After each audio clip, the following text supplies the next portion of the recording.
Hello, everyone, and welcome to yet another edition of the Nonprofit Hub Webinar. My name is Randy Hawthorne. I'm the executive editor here, and I have with me Caliopy.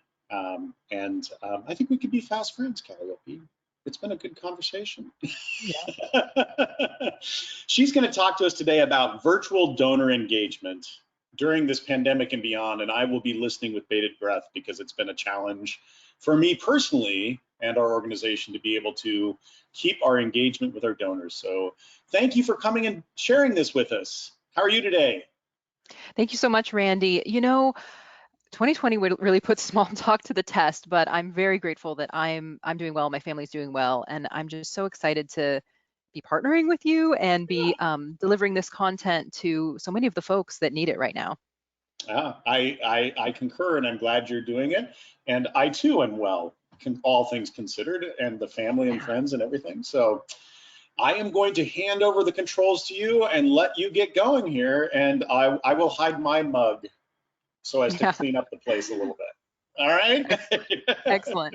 All right, well, thank you so much, Randy. And I'm Caliopy Glaros. Thank you so much for joining us today, particularly with everything that's going on in the world, or perhaps that's the reason why you're here. I think in the spring, we really viewed this pivot to virtual formats for our events and engagement opportunities as kind of the short-term backup plan, right? We just have to figure something out in March and April. And the hope was that we would return to some semblance of normalcy, perhaps even by summer, right? And I think by now, it should be clear to all of you that the way that we're engaging our supporters virtually is here to stay for some time, and that this sort of pivot to the virtual realm is not really a short-term backup plan, it's a long-term strategy. I'm really excited to share with you some new ideas and insights and some tools that you can take with you and apply this afternoon. But I also hope, more importantly, that you'll leave with a new lens to evaluate what we mean when we're talking about donor engagement in the virtual realm.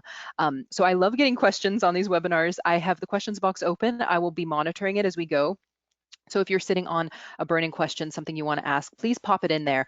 We will also save a lot of time at the end to address any questions that I can't get to during the session. So I'm going to go now to my next slide, which is me on the screen and also here on video. I'm coming to you from Portland, Oregon. I am the founder of an organization called Philanthropy Without Borders, which is a consultancy that helps organizations with their virtual engagement strategies and also storytelling, and then prior to the pandemic, even experiential opportunities such as donor travel. I have facilitated high-stakes virtual engagement experiences with organizations that operate in about 60 countries around the world. So I've not only worked across vast geographic differences, but also across cultural differences.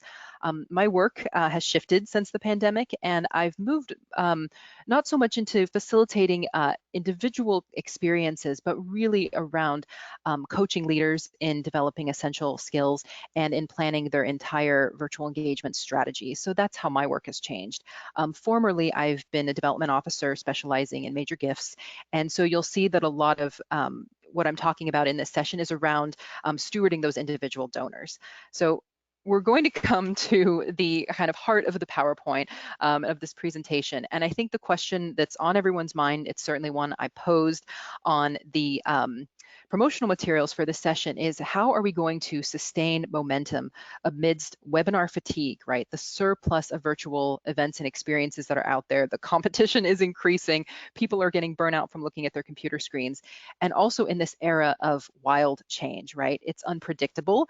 All of the predictions that were made about the path of the pandemic and how things were going to shape out have not come true, and it's beginning to look very different, and we're beginning to understand more and more that we can't really predict what's going to happen and how it's going to impact the economy, how it's going to impact philanthropy, right? So how do we continue to engage our supporters in this era? I'm going to answer this with 6 points that I will elaborate on throughout the session. The first one is really a mindset shift. I want you to stop thinking about virtual donor engagement as creating events or a series of events, and I want you to start thinking about them as experiences. And what I mean by experiences is really through the words of Joseph Pine, who wrote The Experience Economy. And he defines experience as something that creates a memory. So in his book, he differentiates between a service and experience, and that service is time saved and an experience is time well spent. What I think that we should do is whenever we're thinking about an opportunity that we want to provide our supporters, we need to be thinking about, can we create a memory, and what kind of memories can we create, right? What kind of memories do we want to create? So it's a bit of a mindset shift. When you're thinking of things as events, you're thinking about what we can implement, right? Should we do a gala? Should we do a webinar? Should it be a town hall? And when we shift to think about experiences, we're really looking at what can we inspire, right? Why do people want to attend? Instead of thinking about what we're going to do at the event, thinking about how we want people to feel afterwards. And I'm not saying that we're never going to think about what we do and how we're going to implement. That's going to be very important, and we'll be talking more about implementation later. But when we start off with the logistics and thinking about what we think is cool and what kind of speakers we want to get to talk, and we're not thinking about it from the mindset of our audience, it really limits the possibilities of what we can create, and it really limits our own creativity. We certainly have needs when it comes to these experiences. We need revenue, we need funding, we need visibility in our own organizations. But I want us to begin to envision experiences with the mindset of our audience's needs. I wrote a couple on here. Connection, of course, is very important still. And when I wrote control, what I mean is that, there's so much going on in the world right now that is really out of any individual's particular control. How things are shaping up with the pandemic and the kinds of decisions that are being made at leadership levels, it can feel really overwhelming. And focusing our attention onto something that we can control. So for our donors, the way that they use the resources they have to affect positive change through our organizations is absolutely in their control, right? And so that's a need that they're going to have that we can meet through virtual donor engagement. We're going to talk about metrics later. Metrics are important, but I don't want us to start with metrics, right? I really want us to start thinking about the kinds of memories that we're going to create through our experiences. The second tip here is to think beyond revenue. So I know that this topic being virtual donor engagement, you're concerned with revenue, you want funding to come in. I know that that's very important, but we also know in fundraising that not every touch point is an ask, right? There are many touch points and outreach points that we have with donors that are not just about asking for money, right? And so when we're looking at creating virtual experiences, if we're only thinking of them as events or galas that are going to have an ask and raise money, we miss the opportunity to achieve other kinds of goals, right? And so when it comes to revenue goals, of course you're thinking about the amount of money that you want to raise, but there are many ways of raising money, and you might not need to create an entire experience just to get that money. And so in major gifts, we're thinking about, do we really need to have a whole event or experience, if money is our only need, or can we just call up a couple of our major donors and ask for funding? Can we just call some of our institutional supporters and ask if we can reallocate funds, right? Do we really need to have an experience? It's not just about the money that's raised, it's about where the money comes from and how sustainable are those sources, right? So even when you're designing revenue goals, you're also looking at, again, not just the amount, but are you looking to acquire new donors through what you're offering? Are you looking to increase gifts from existing supporters? Are you looking to provide sponsorship opportunities? Maybe you have a lot of institutional or corporate donors that are looking for opportunities to increase exposure for their brands, right? So you want to be thinking about your own revenue goals more holistically. And I also want you to be thinking about different kinds of goals. So this being virtual donor engagement, we have engagement goals. One really important one is learning more about our donors, right? We know in major gifts, it can take so many phone calls and so many touch points to really learn a lot about our donors. And if we're designing a very rich participatory experience that is surfacing a lot of information, we can learn so much through some of these experiences, and it can save us time on phone calls and touch points later. So some of our engagement goals can include what we're actually learning about our donors in these opportunities, so that we can design better and better experiences that speak more closely to their needs. We're looking at deepening the relationship, right? Giving them an opportunity to learn more about our work, to participate in the work, to learn more about our organizations, get behind the scenes information, and really feel more connected to us during this time that is really hard to connect in person. We're also looking in engagement goals at providing opportunities that create impact outside of philanthropy. Beyond donating money, what else could your donors be doing, right? I'm a big believer that if money was all that was needed to solve the problems that we're solving, they would already be solved, right? Most of us are working in systems where there really needs to be a lot of institutional and systemic change. And so the other goals that you should be having for your virtual experiences are educational, right? Are you really looking to change beliefs and behaviors? And I believe ultimately that those are some of the things that have to change if we're going to solve some of the world's most pressing problems. All of your virtual engagement opportunities should be about this. This is not just an opportunity for you to just share updates or information. I see that kind of as a big mistake that's like pretty common. A lot of organizations think, well, we'll host an event and we'll just share updates on our program. Updates on the program can come in through email. They can come in through passive content. They'll come through your annual report. They'll come through your website. But when you're bringing your supporters in, when you're asking for their time in a live experience, we want to make sure to harness it, right? We want to really be looking at deepening their consciousness around critical issues and really changing beliefs and behaviors. That's what I think is another really important goal. So this is a question that I get because this section is called Think Beyond Revenue, and I get this question a lot. If your virtual events don't bring in revenue in terms of you're not charging for them, right? It's a free experience, anyone can sign up, and you don't have an explicit ask like you would with your gala, where you're asking for money there and the gifts that come in that night are attributed to that event. How do you justify the value? And so, as I said, those of us in fundraising know that not every outreach can be an ask and that you have to be engaging your donors in a variety of ways. But for folks in leadership outside of fundraising, this question really comes up when they're looking at the development plan and they're seeing, okay, the virtual gala brought in $200,000. That's great. But this webinar series that we ran talking about environmental justice and racial equity, was free and it didn't bring in any revenue and it didn't bring in any fundraising support. So why don't we just cut it, right? It didn't bring in revenue, like let's cut it.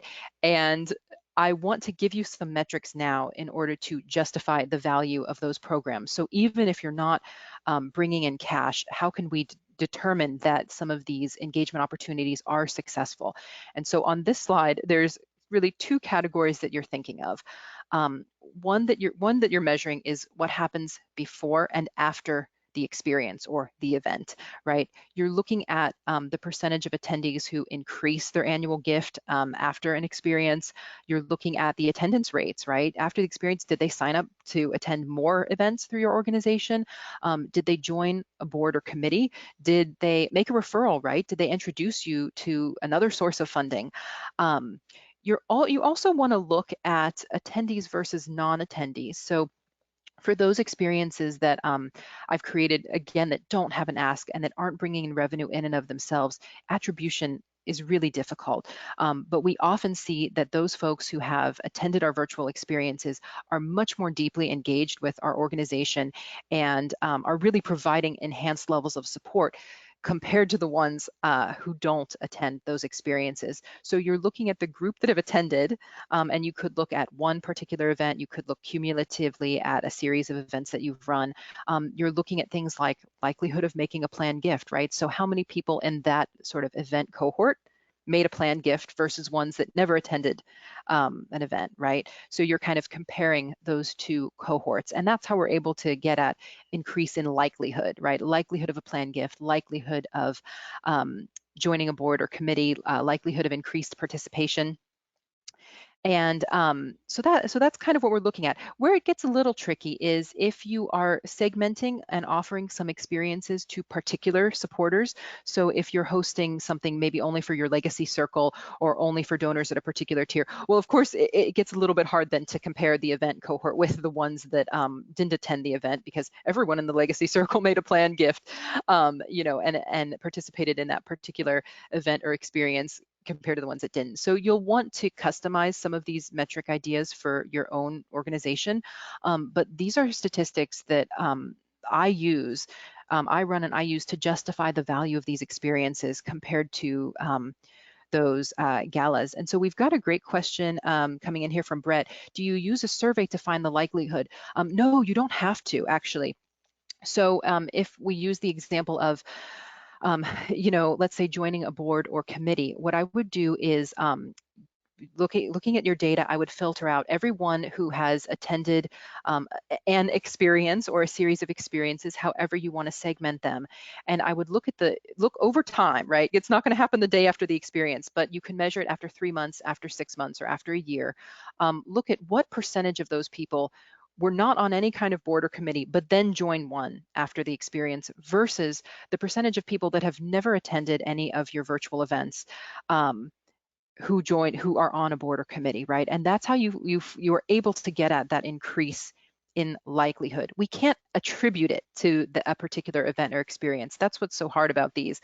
Someone might attend an experience and then 6 months later join a board or committee, and you're not sure, was it because of the virtual experience, right? Attribution is really tricky, and that's one reason why a lot of these don't have metrics around them and they get cut. They're one of the first things to get cut because they're not shown as bringing in any value or revenue. But we can look at the likelihood cumulatively when we compare the actions either before and after the experiences or with the cohort that attended an experience versus one that didn't. So that's what I'm getting at. Going to move on now to the next slide. So think beyond revenue and design the experience around your audience's needs and motivations. Of course, you have your own goals to meet, and we talked about some of those goals in the previous section, but we really need to be thinking about, why would someone want to attend, right? What memories are we creating, and what transformation do we want to catalyze in the donor? I know that's a really powerful and loaded word, and I know it can seem like I'm setting the expectation really high that every event you do, has to catalyze a transformation. But what I want to get at with this question is, what do you want to change as a result of this donor participating in a particular experience? What change do you want to see? If you don't want anything to change, if you just want them to keep reading your emails, keep making their annual gift, then why invite them to this experience, right? If nothing changes, then what's the point? Why take up their time? Why go through all this effort, right? You probably want something to change. Maybe it's their beliefs or behaviors. Maybe it's their relationship to the organization in terms of what they're giving, in terms of joining a board or committee, but be thinking about what kind of change do you want to catalyze.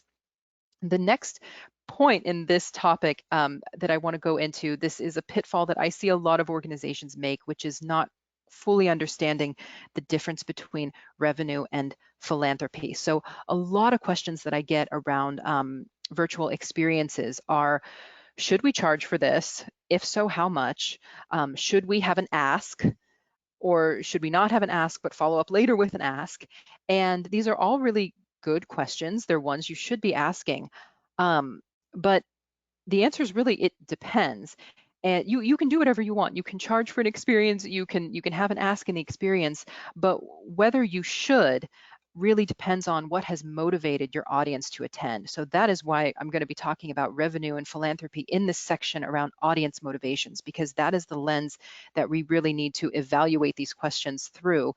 I'm assuming many of you are in the nonprofit world, some of you even in fundraising or communications, and philanthropy, but I'm going to share with you some differences in framework to really highlight the difference in motivations. And so in philanthropy, people give their own money because of the mission, their own personal mission, the mission of your organization, how those missions align.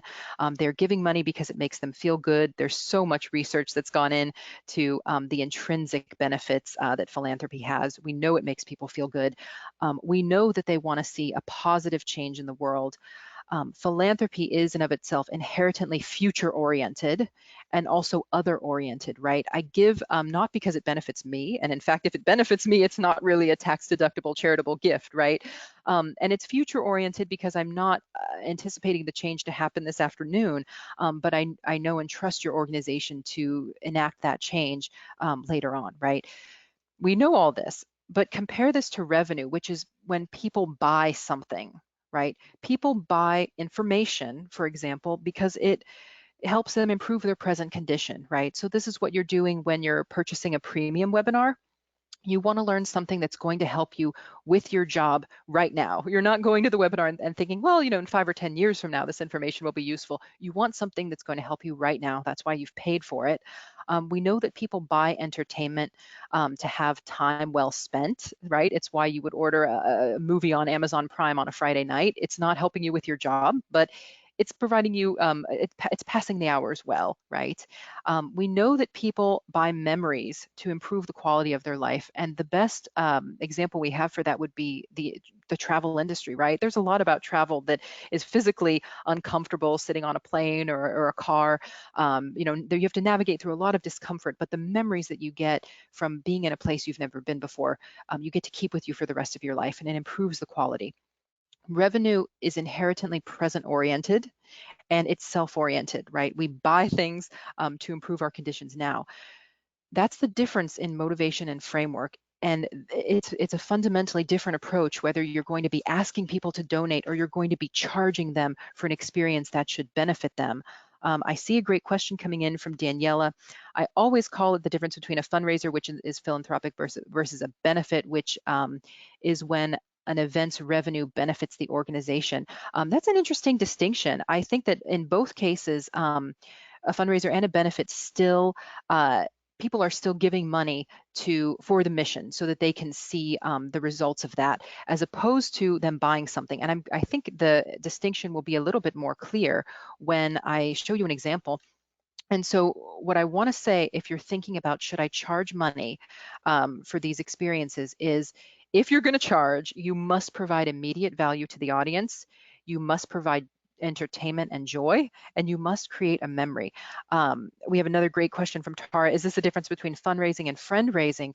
Friend raising would be when you're creating awareness. And so that would be more of an engagement opportunity. You're not necessarily looking for, you're not necessarily asking for money then. You just want more visibility and awareness. When we're actually charging revenue, I'm going to show you an example right now that I think will really help kind of hammer this point home. I'm going to pivot to my screen in Google. I don't know if I'm there yet. Let's see. All right, so you should be looking at my screen at something called Goat to Meeting. So this is a revenue generating opportunity from an organization called Sweet Farm. They are a farm that has goats and llamas and a few other kinds of animals. Before the pandemic, their primary revenue was coming in through tours, right? People paying a fee to actually visit their farm in person and taking a tour. And of course, when the pandemic happened and people were, quarantining and on lockdown and we can't go on group tours, they created this very cute, catchy thing called Goat to Meeting, which is for a fee. They're charging for this. They do tours, but for a 10-minute corporate cameo, $100 will buy you this llama or goat, Zoom bombing pretty much your your next meeting. So imagine being on a meeting with your board or with your staff and it's business as usual, and suddenly a llama appears on the screen, and it's very funny and cute. And when they launched this, they had a wait list of over 300 people, and so they raised over $30,000 at least from this, right? So this is a revenue generating experience. And why it's different from philanthropy is, people bought this memory, right? They bought getting Zoom bombed by a llama. I would venture to say that most of the people who purchased a Goat to Meeting were not donors of Sweet Farm prior, right? They weren't philanthropically supporting the organization or the mission, but they wanted this cute, funny, weird, unexpected experience. And so this is fundamentally different from philanthropy, right? They're providing value and they're charging people for it. I'm going to come back now to my slides. And so it's a very different mindset, right? People are getting value, they're getting entertainment, it's definitely creating a memory, and so they're really able to monetize it. What I want to say is that you can't monetize the reading of your annual report. You put it through the ringer, is it providing the audience with value? Is it providing joy or entertainment? Is it creating a memory? But if you were to have access to, for instance, I know a lot of organizations have gotten, TED speakers, TED Talk speakers or authors to host webinars or other virtual experiences for them. And you can absolutely charge for those. If this is someone that people would want to see and access, they can absolutely be revenue generating. On the topic of revenue, I just want to give a couple pieces of advice here for pricing. And so if you are charging admission to some of your experiences, a question I get from a lot of organizations is around creating access, right? It's about economic justice. And so you want to bring in revenue, you want to charge people, but you also want to make sure that your experience, in some organizations, in some contexts, they want to make sure that donors at all levels of philanthropy can potentially participate. They might want to open the experience up to volunteers, to participants in their own programs, or to the community at large. And in that situation, attendance fee would be restrictive, right? And so I've seen organizations kind of do all kinds of things with pricing, and I'm here to give you a couple pieces of advice and dissuade you. I strongly encourage you not to post anything that says, pay what you think this event is worth. It's very confusing. I actually don't know what something is worth until I've experienced it, right? But you're typically asking them to pay some kind of a fee up front. And so that first model is very confusing. I also discourage you from the sliding scale, pay what you can afford. Again, it's very subjective, and I don't really know what I can afford until I know what I'm getting for my money, right? And so if you were to ask, can you afford $200?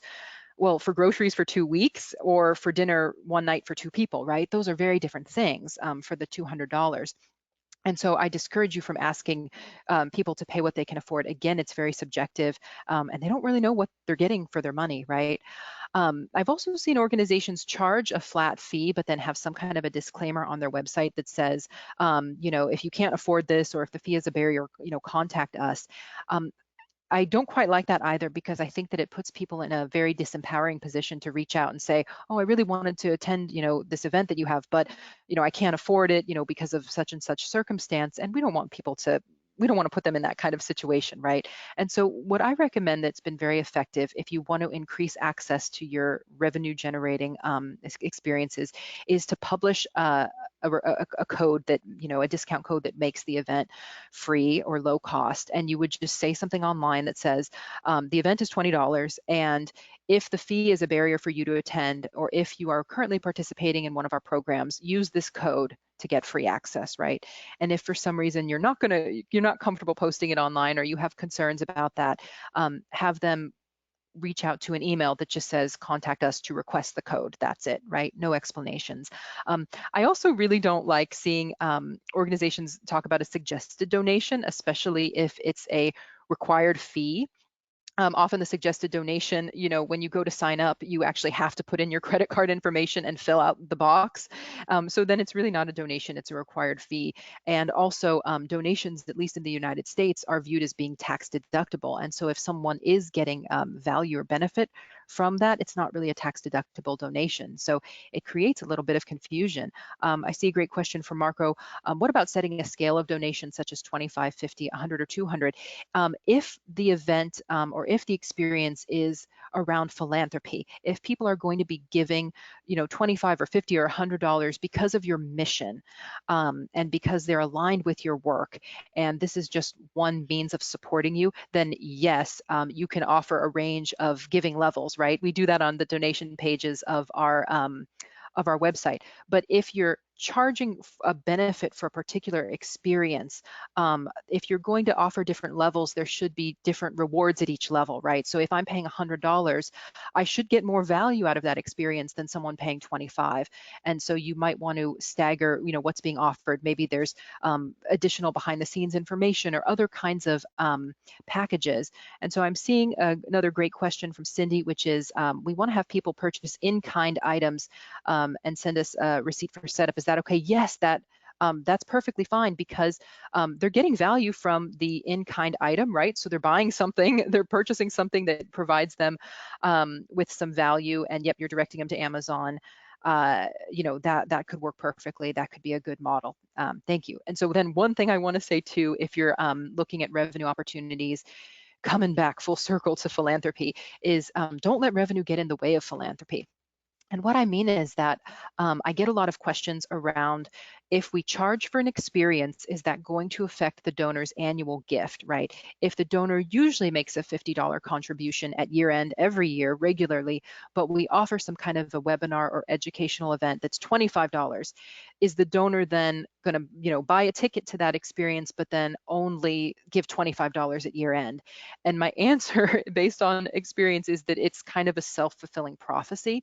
If you treat their registration as something that's going to take away from their annual gift, then it will. But if you don't let revenue get in the way of philanthropy, you should expect their annual gift to remain unchanged unless other circumstances are going on in their lives, right? So some tips here: don't call the registration fee a donation, and then no one will be confused. Otherwise, they're going to think, well, I already donated $25 to that event, so I only need to give 25 at year end, right?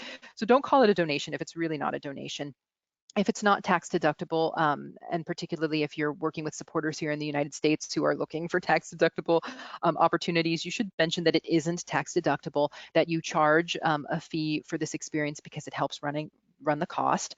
And I would say don't hesitate to follow up with some of the attendees to ask for support and follow-up communications.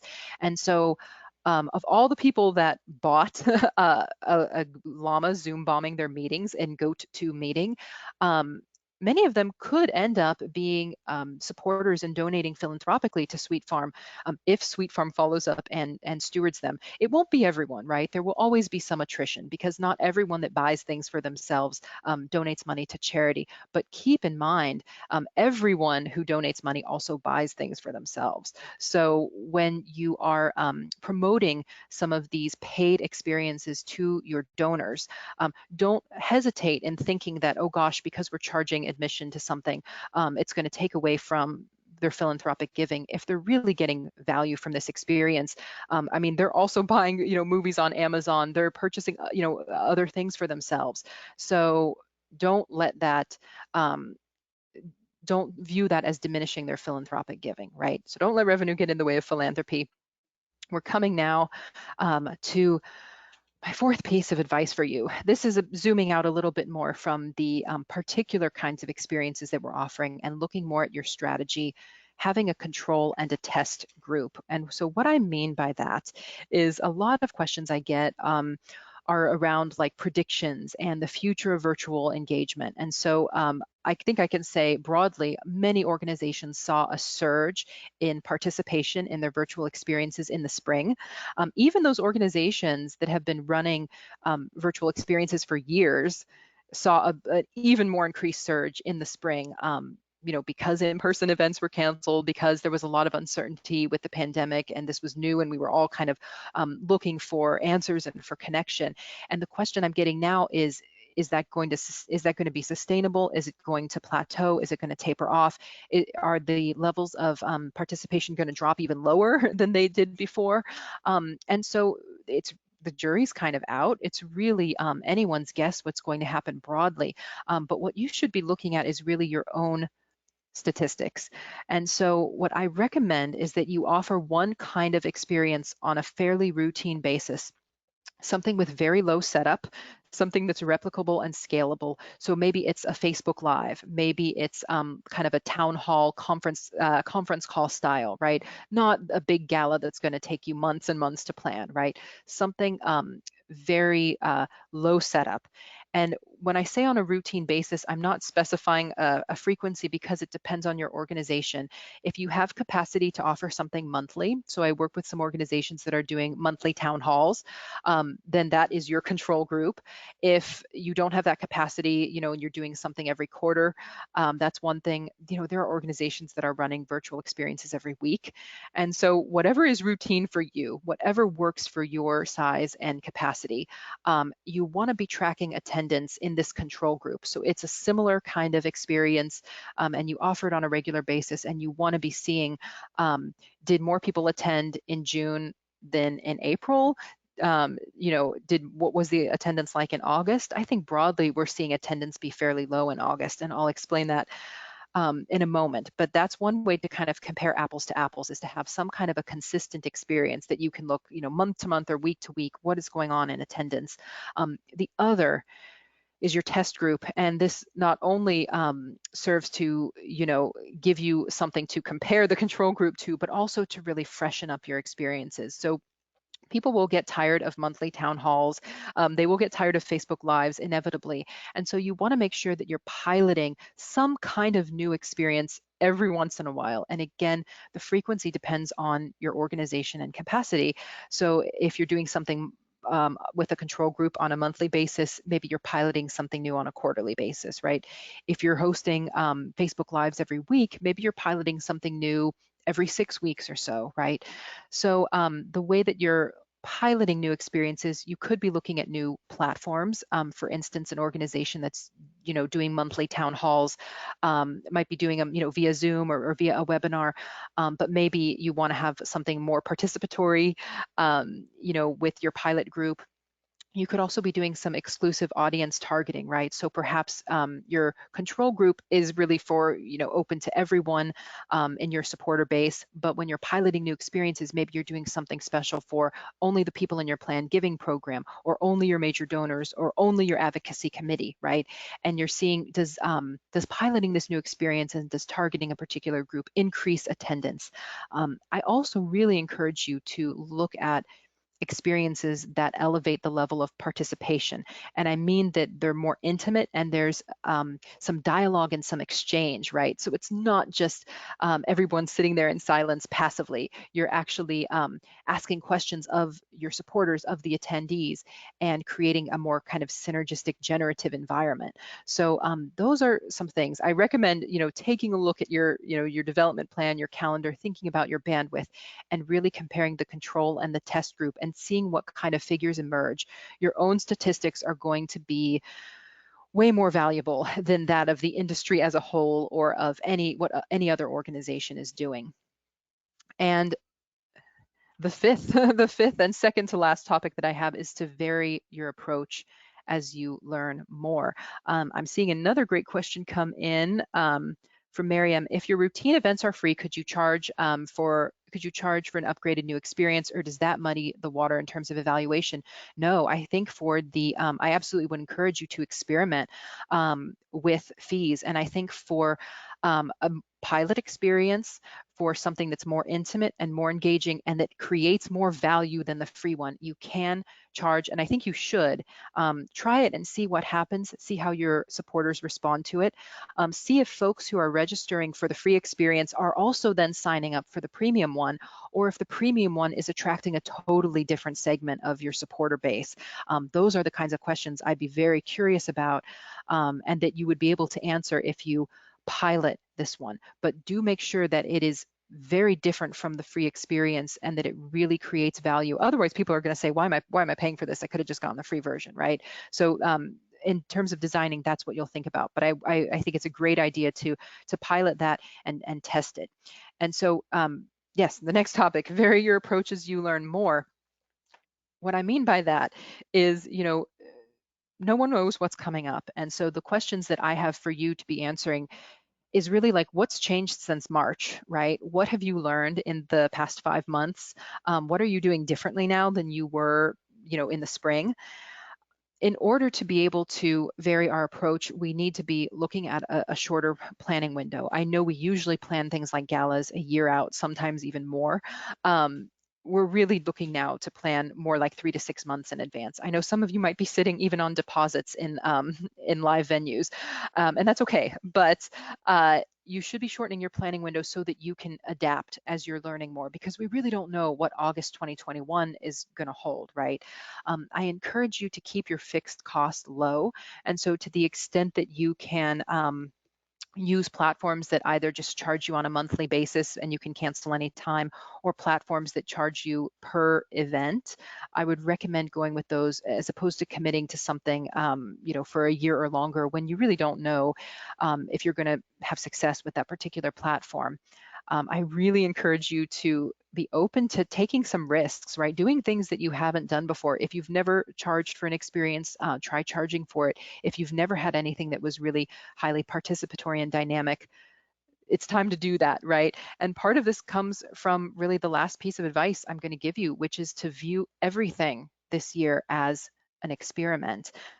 I don't care if you've been running virtual experiences prior to March 2020. I don't care if you've been doing it for years and years. You've never done it in 2020. And we're all navigating this new uncharted territory together, and nobody knows what's coming next. And so everything you're doing this year and probably for the year after is an experiment. And the great thing about experiments is we don't predict, we don't forecast, but we have hypotheses. And what hypotheses do is they really kind of help reset some of our expectations. We can't know what's going to happen. We can't predict. Hypotheses also allow us to really diagnose why something was successful or not. And so, for instance, what I've seen broadly in August is that the virtual events are not as well attended in August as they have been in previous months.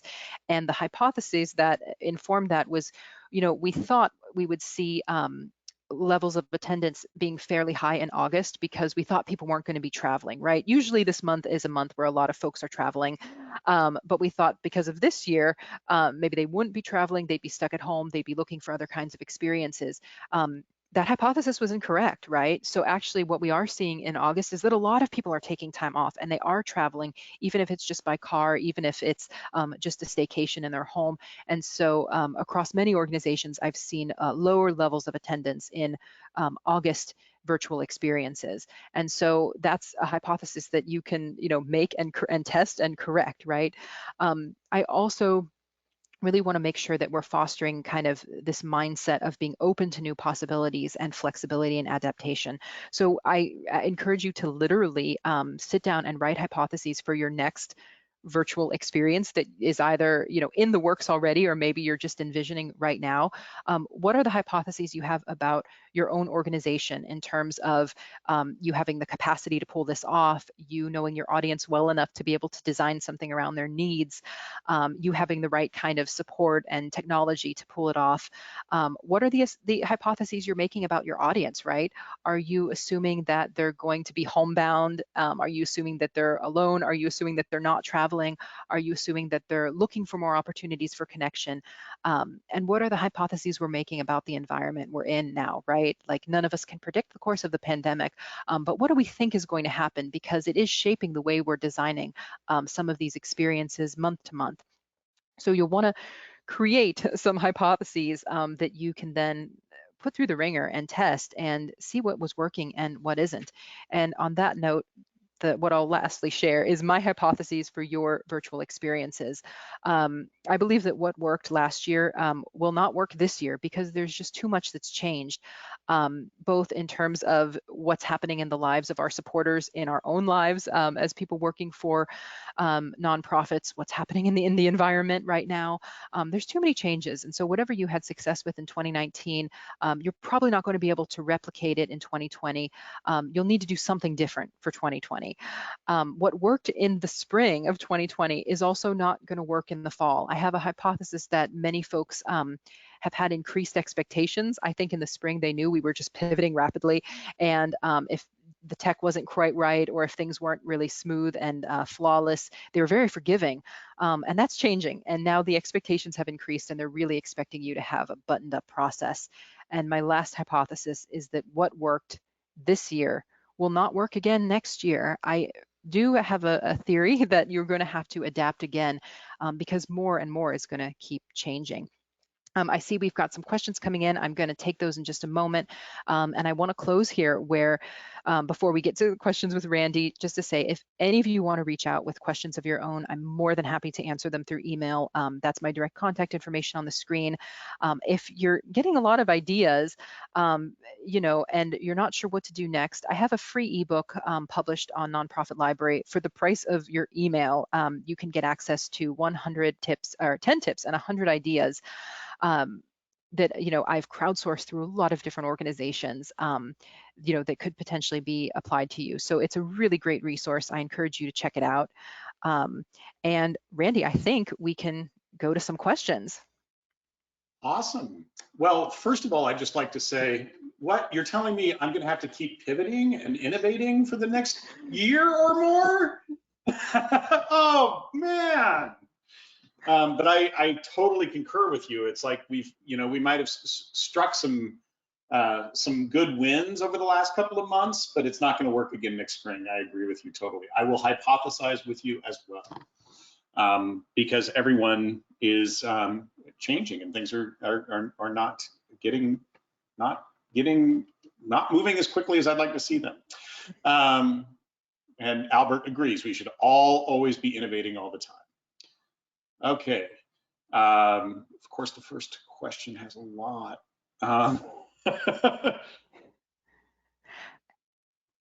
Oh boy, and well, that may be the question from Angelina. I'll address Christy's question real quick, which is around, Okay. We have GiveSmart, but no idea what to do with it. Do you have resources to help choose an experience to try? Yeah, so I'm familiar with a lot of different platforms. I don't know all of GiveSmart's capabilities, but I think you would really benefit from checking out that free ebook, because there are literally more than 100 ideas for different kinds of experiences, everything from talent shows to scavenger hunts to town halls, to debriefs to webinars to brainstorming meetings. There's all kinds of things that could give you some ideas. And then with what you know about that platform and all the ideas kind of that are out there, and then importantly asking what would motivate your supporters to attend and what memories are creating, I think you'll land on something pretty good. So thank you, Christy. What else do we have, Randy? And thank you.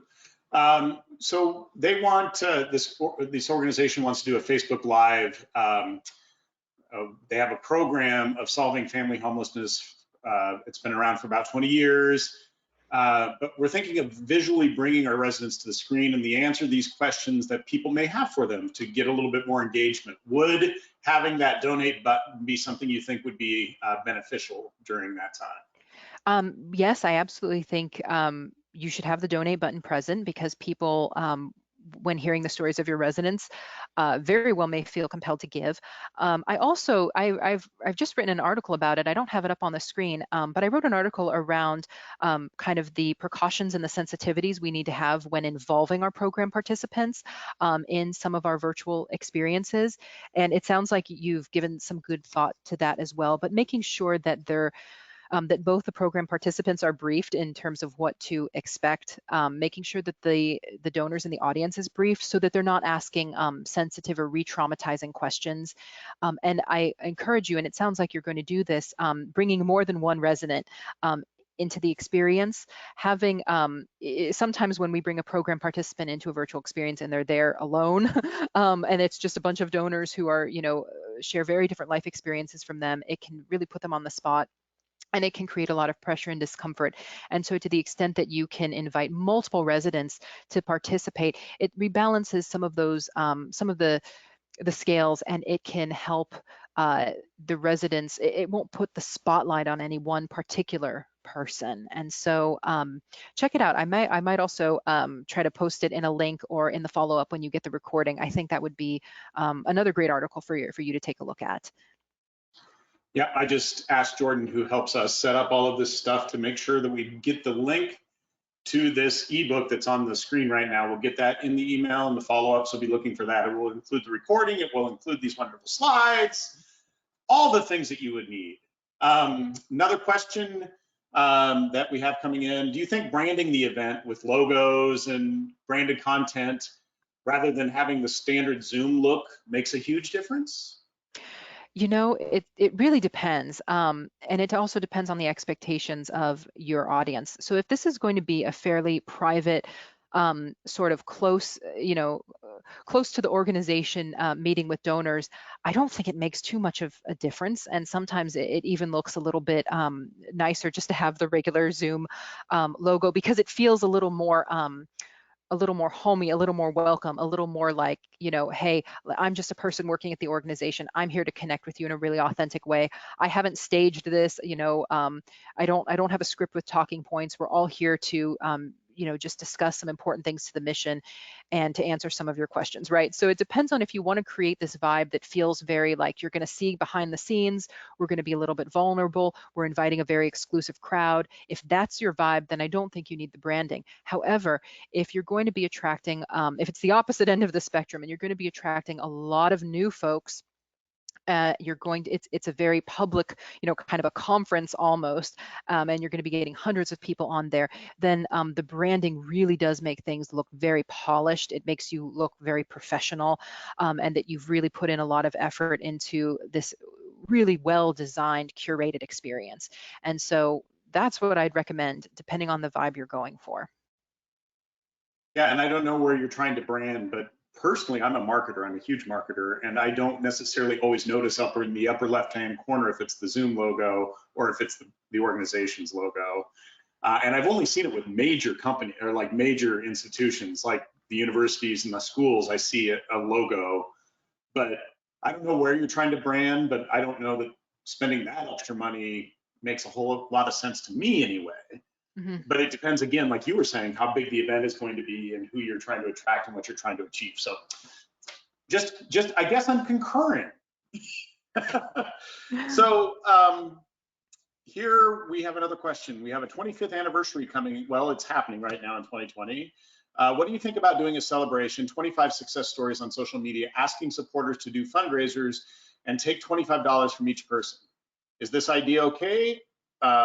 In this condition of coronavirus? And the only thing that I would add is make it $25 a month. Yeah, that, Randy, like you're totally right. I was going to say, that's a fantastic idea. So you're really looking at a peer-to-peer experience where your supporters are fundraising on your behalf and bringing some new people into the organization. I think 25 is great, but also don't limit yourself too, because they may be able to give more. And so it is okay to create some options, either $25 a month, would be fabulous, or to create other options that can, speak to the different levels of support that someone may want to give. But I mean, that sounds really great. So yeah, I agree again, and I just, as a personal note, I just received communication from an organization that was celebrating 35 years, and they had several levels for me to choose from. The $35 level, the $35 a month, or saying that I would be willing to pledge $3,500 to them. So it wasn't a lump sum, but pledging to them in some sort of form in that way. So I love the idea of using anniversaries to do a lot of cool things around fundraising. So, absolutely. Well, Caliopy, I think we've gotten all of the questions answered that were in the screen. You had a lot of people here today. People, I could tell it was, as I've been hearing the fire hose of love, there was a lot of stuff going on, and people are looking forward to the recording because so much information was being shared. So I appreciate you taking the time. It's great to see you on the screen. Maybe someday we'll run into each other at an event. Oh, I sure hope so. Can do those again. Thank you so much, Randy, and thank you everyone for attending. It's been such a pleasure, and we'll be following up with the recording and some of these other materials so that you can just keep learning. Yeah, keep learning and go out and make your organizations even more awesome, and your virtual events over the next 6 months, hopefully that'll be enough. But making your virtual events awesome, and thank you again. Go out and have a good day. Thank you. Bye.